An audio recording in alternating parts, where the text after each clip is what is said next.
So I have made this StockMan daytime weekly rota for you.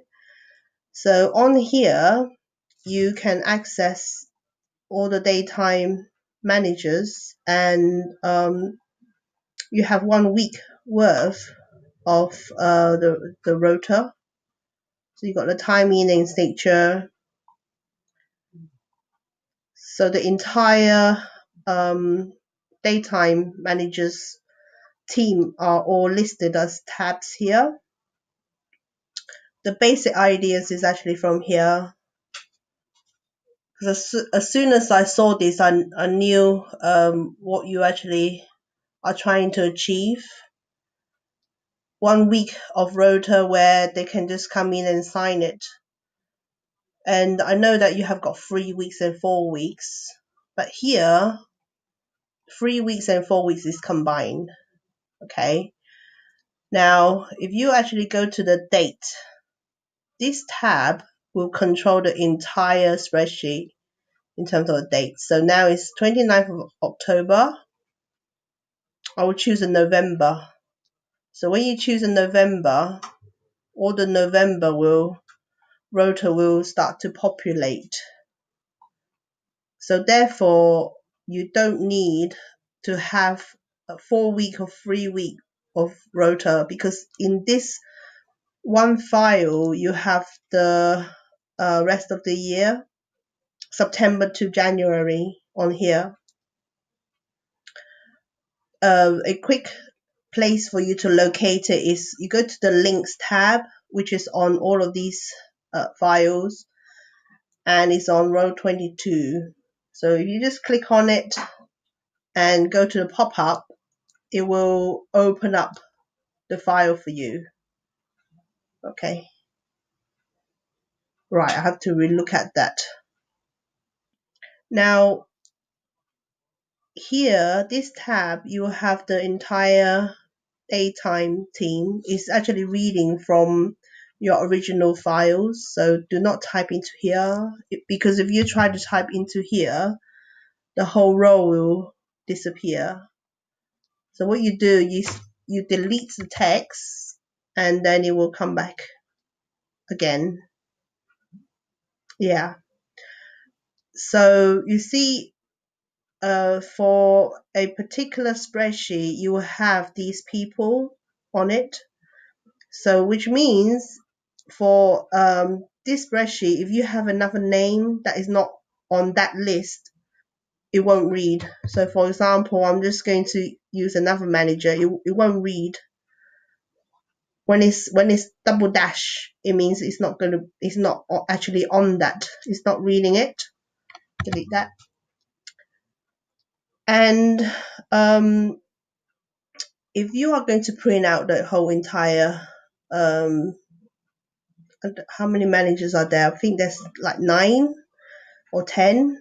So what you do, you go to the print. Okay. So instead of going for the current sheet, you can have the whole workbook. Right. And then on the scale, you can do fit to page. So which means that every page will be one department. And so once you've done that, you can actually print out the whole daytime partners in one go.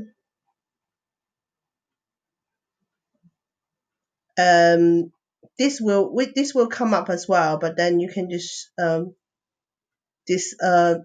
destroy these 2 pages. This spreadsheet is very easy to use, because all you can do is to select the name of a new partner, okay, or just type it in, and then it will shortlist the name for you. And all of these formulas, you see, is reading from the original file.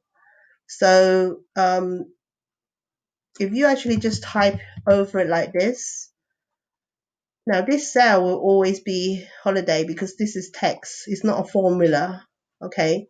But if you actually go control and then you got to go to the X button, you can see that this is a text, while these are formulas to read the spreadsheet. So what you do, you click on the formula and go to the corner and drag down.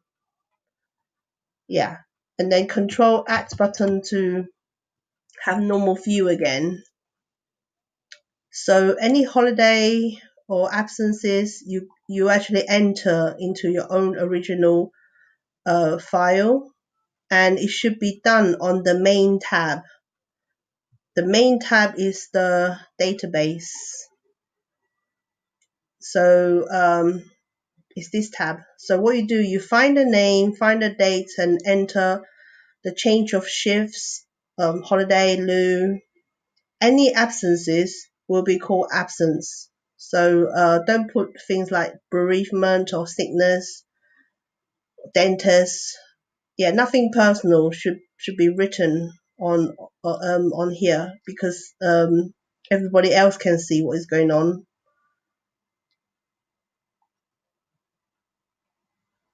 Yeah, just to recap, the only button you should be using is actually just this one, which control the date, and every tab will follow.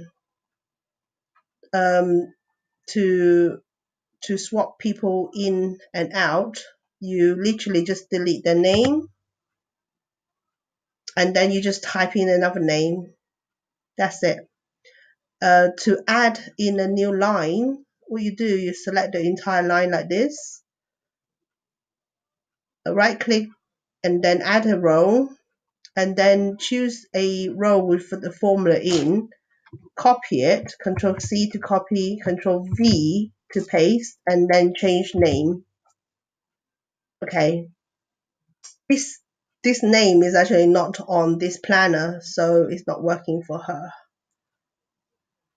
Okay, and that's how you do it. You just delete that.